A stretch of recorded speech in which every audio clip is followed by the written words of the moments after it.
Well, surprise, surprise, another Mindseye video. Yep, that's right, because apparently this game and its creator haven't humiliated themselves quite enough already. The great Leslie Benzies, the former Rockstar Golden Boy, is now hell-bent on just burning the rest of his reputation to the ground, recently announcing plans to relaunch the game. No. Wait. And according to him, the original failure wasn't due to terrible design, a complete lack of vision, or the fact that it looked like an AI-generated fever dream. Nope, it was all because of sabotage.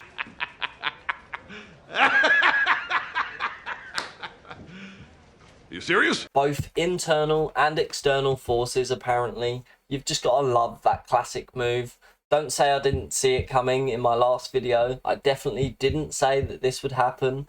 When all else fails, blame the invisible haters. Now, just to spice things up, just that little bit more, the studio's also announced its consolation process, which, if you translate to from corporate speak, means up to 300 people could potentially lose their jobs.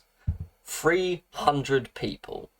That's not just tragic, that's insane. Because let's be honest, the only people who should really be at risk of losing their jobs in this situation are Leslie Benzies himself and whatever C-suit geniuses signed off on funding this monstrosity in the first place. You cannot just get to fumble this kind of thing in gaming, throw your dev team under the bus, cry sabotage, and then walk off into the sunset like you're the victim. Let's not pretend that Mindseye was some misunderstood gem. This wasn't a bold, experimental swing that just didn't connect. It was a glorified tech demo masquerading as a revolutionary open-world experience. Trailers were absolute garbage. One trailer I just go to every time when I think of the marketing for this game is, I'll try and put it up, it's just a trailer of someone driving through a tunnel in a straight line and then it hits you with the Mindseye pre-order now. It's just baffling. Like, who are you trying to sell this game to? The gameplay, when it did come out, was non-existent or worse, laughable when it actually tried to show up.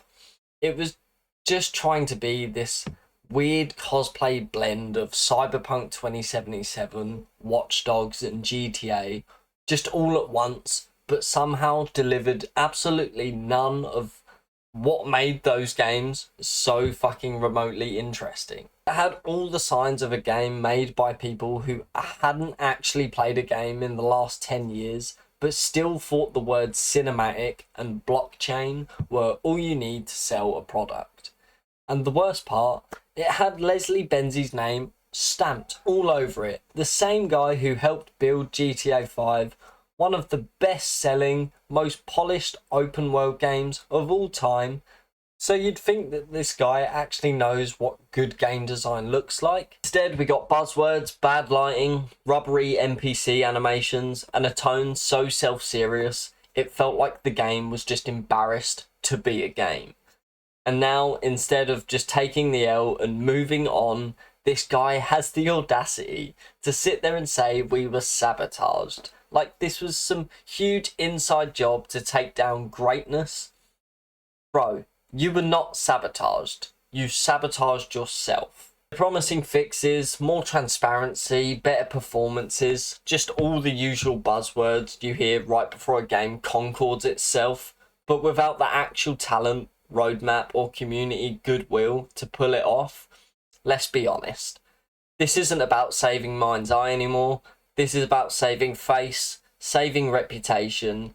This is just damage control disguised as ambition. Don't launch a game in flames, blame sabotage, lay off 300 devs and then expect people to be lining up round the corner for round 2 like you're just some scrappy underdog. This isn't some cool comeback story, it's a desperate PR spin wrapped in denial, and it just highlights a much bigger problem in the industry right now. Veterans can't just coast off their past legacy while completely misreading the current gaming landscape.